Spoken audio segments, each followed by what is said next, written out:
ગાંધીનગરની નારદીપુરની ગ્રામ સેવા મંદિર સંસ્થા આજે શિક્ષણ અને કન્યા કેળવણીનું આગવું કેન્દ્ર બન્યું છે। 1930માં શરૂ થયેલી આ સંસ્થા દ્વારા ચાલતી ભગિની વિદ્યાલયમાં હાલ 451 જેટલા વિદ્યાર્થીઓ અભ્યાસ કરી રહ્યા છે।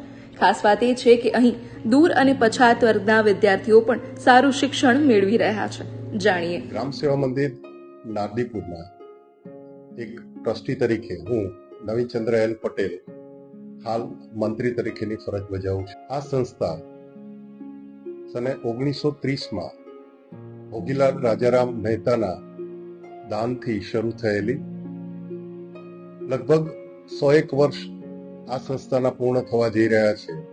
ત્યારે આ સંસ્થાના વિકાસમાં નારદીપુર ગામના અનેક સંનિષ્ઠ દાતાઓનો ફાળો રહેલો છે।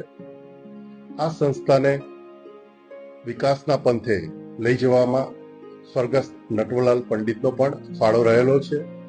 ઉપરાંત નારદીપુર ગામના વિદેશમાં વસતા સંનિષ્ઠ દાતાઓએ આ સંસ્થાને હંમેશા પોતાના દાન થકી વિકાસ કરવા માટે પ્રયત્ન કર્યો છે।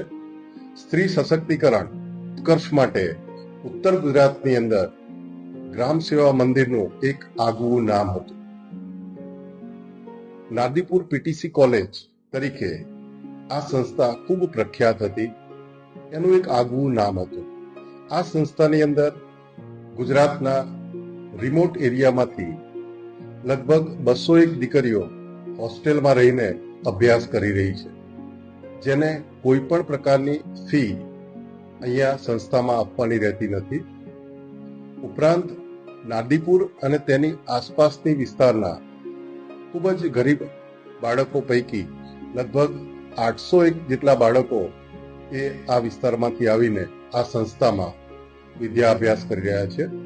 આ સંસ્થામાં શિક્ષણની સાથે સંસ્કારનું સિંચન થાય તેમજ સમાજનો વિકાસ થાય તેવા સમાજ ઉપયોગી કાર્યો પણ કરવામાં આવે છે।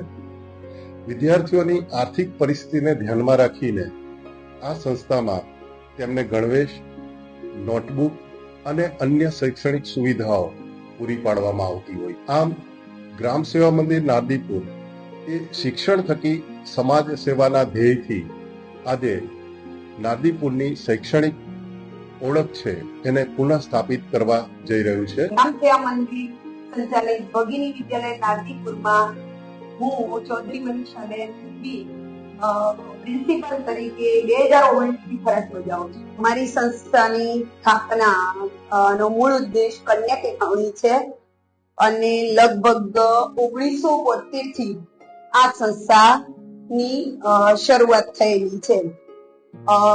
આ સંસ્થામાં હાલ કુલ 451 વિદ્યાર્થીઓ અભ્યાસ કરી રહ્યા છે।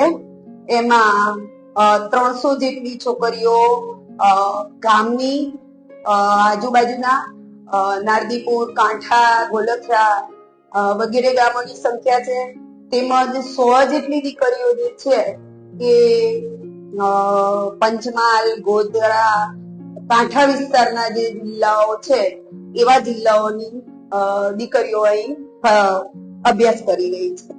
અમારી સંસ્થામાં શૈક્ષણિક દ્રષ્ટિએ જોઈએ તો શૈક્ષણિક દ્રષ્ટિમાં છેલ્લા લગભગ મારી ભરતી 19માં થઈ ત્યારે 143 જેટલી સંખ્યા શાળામાં હતી, જે હાલ 3 ગણી શાળાની સંખ્યા થઈ, એટલે કે શૈક્ષણિક દ્રષ્ટિએ છેલ્લા 5 વર્ષનું પરિણામ 100% આવે છે।